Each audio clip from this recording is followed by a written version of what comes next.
Ito ang tinatanggal ko yan. Yan dulo na yan. Okay, ganito po. Oh.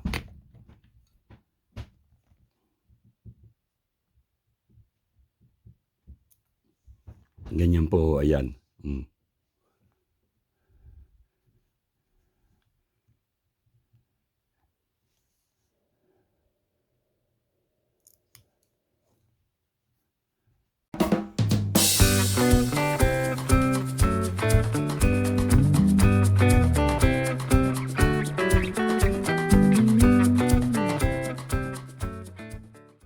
Good day po mga kasenyor.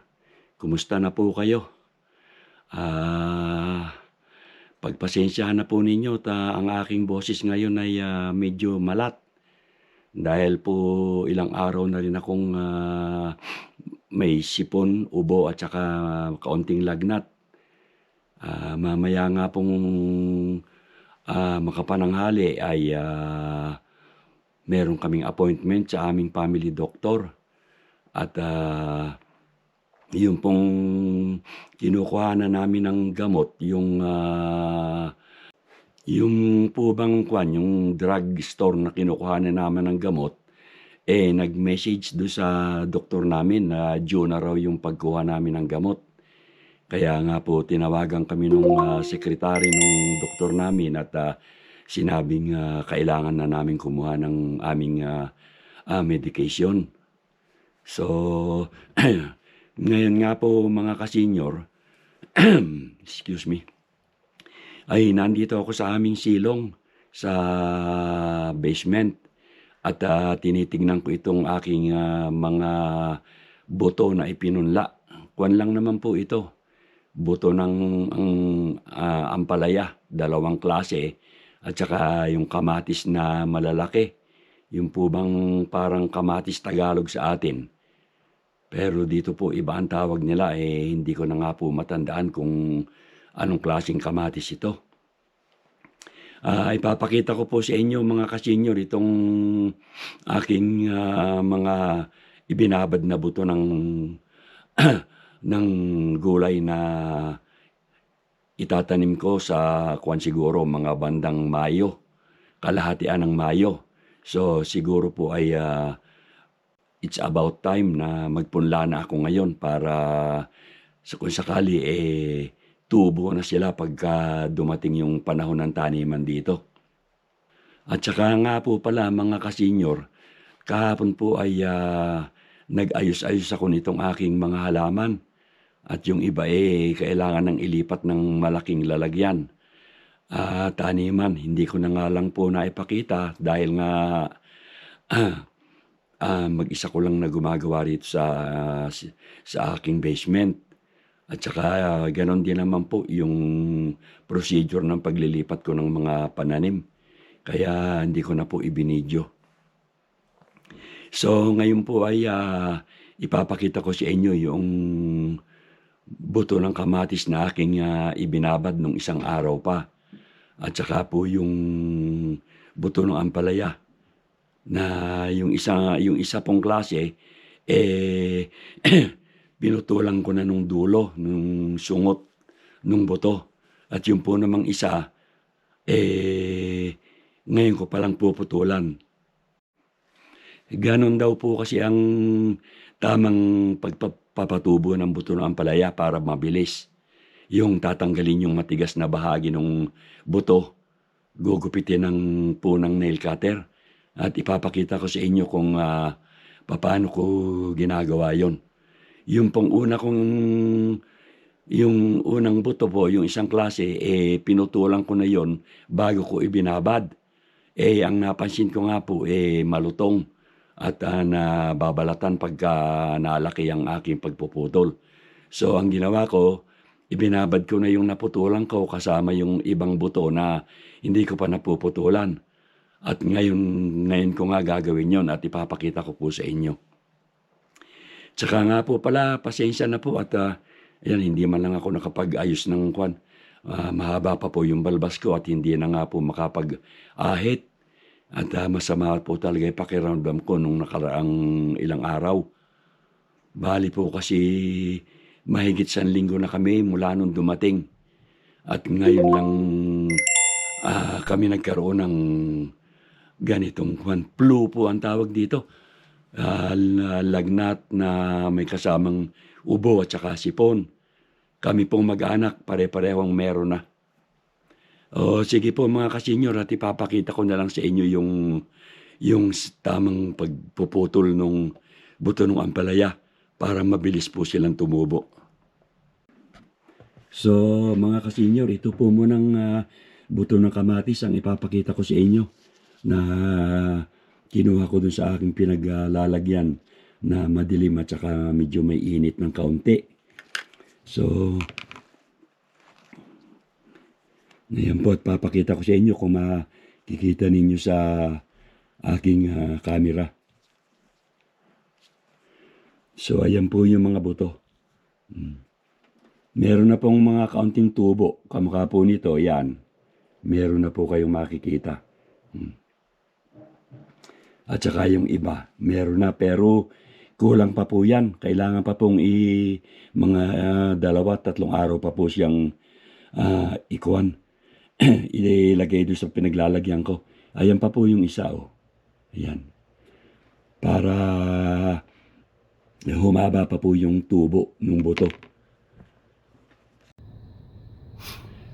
So mga kasenyor, ito po yung buto ng ampalaya na aking pinutulan ng dulo nung dunggot po. Yun, no? Yan po yan. Yan dulo na yan. Ganyan. Ang kaso nga po, malutong pagka hindi ibinabad, malutong yung balat. So, ang nangyayari, ganito po. Ayan.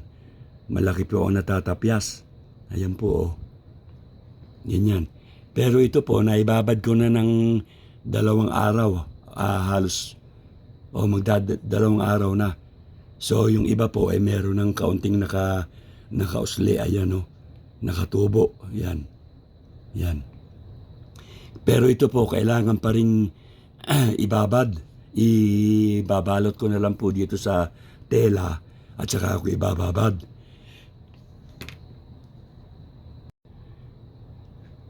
So ito naman po yung isang klase ng buto na ibinabad ko na muna bago ko puputulan ng dulo. Ito po, yan. Yung mga dulo na yan. Yan po ang pinuputol ko para madaling makapasok ang tubig sa loob. Yan. Kasi nga po, pagka ganyan lang na ibinabad, matagal po bago makapasok yung tubig, makapenetrate yung tubig sa balat dahil makapal nga po ang balat nitong buto ng ampalaya. So, ipapakita ko po ngayon sa inyo kung paano ko pinuputulan ng dulo, yung ito, para po mabilis silang tumubo.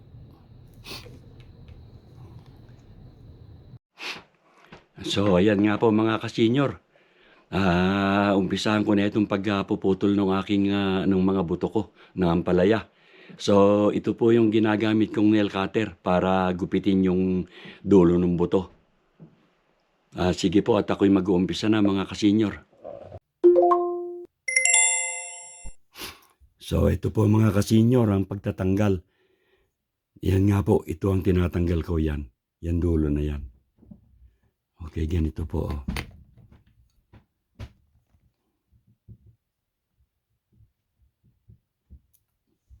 Ganyan po, ayan. Ito pong pagtatanggal ko ng mga dulo ng buto ng ampalaya, mga kasenyor, pagka kaunti lang ang itatanim ninyo na ampalaya. Pagka maramihan po, mahirap na pong gawin ito. At saka ito naman po ay dito ko lang ginagawa sa malamig na bansa, sa malamig na panahon. Sa Pilipinas naman po ay iba naman ang klase ng kanilang pagpapatubo niyan, ang buto ng ampalaya. Parang basta binabalot lang nila. Yan, sandali lang po mong gupitin. At para mga araw po mabilis tumubo. Yan.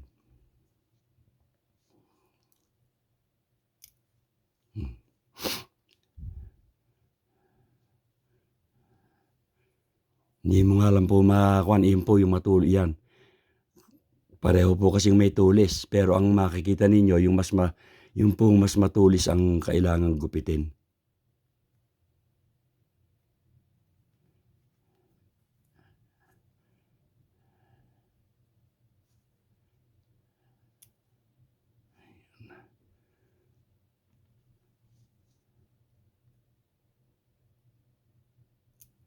Yun po.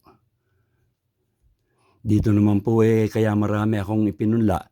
Yung iba naman po nito hindi naman po tutubo dahil ito nga ay matagal na. 2 taon na, 3 taon na bale itong binhi nito. Meron naman pong nabibili rito na nakatubo na. Kaya lang sa sa Mayo pa. Sa ang pagtitinda nila, paglalabas nung mga punla.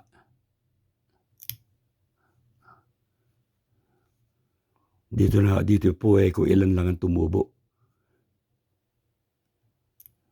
Maliit lang naman po yung aking taniman.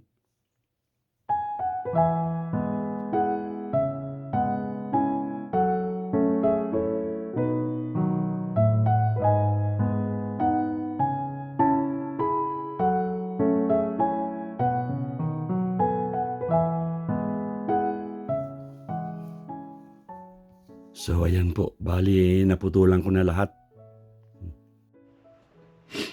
So ito na po mga kasenyor, yung aking natanggalan ng dulo, ng sungot ng buto. So ang gagawin ko po ay hatiin ko ito. Itong aking pagbabalutan, ito hatiin ko rito. At ito ilalagay ko sa ibang lalagyan para malaman ko kung alin ang mas mabilis na tutubo sa kanila. So ayan po at akin ang babaguhin yung akin na pong ibabalot. Puputulin ko lang itong pagbabalutan ko.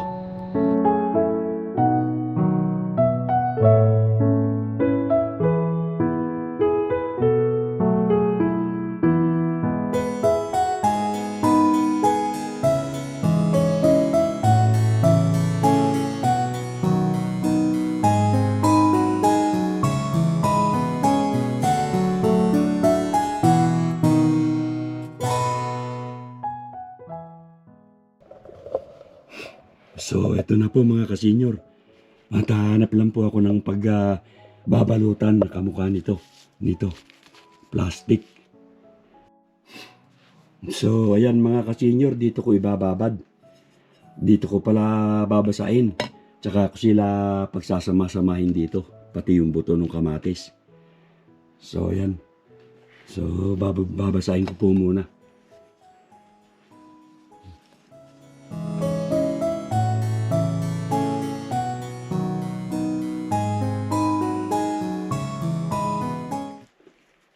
So ayan, basa na po sila.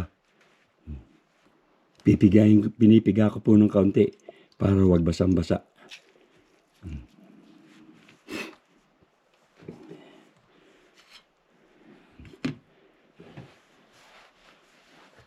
At ngayon naman ilalagay ko na sila rito sa loob. Pasensya na po at isang kamay lang ang ginagamit ko. At hawak ko po yung camera. So, ayan. Ito naman pong isa.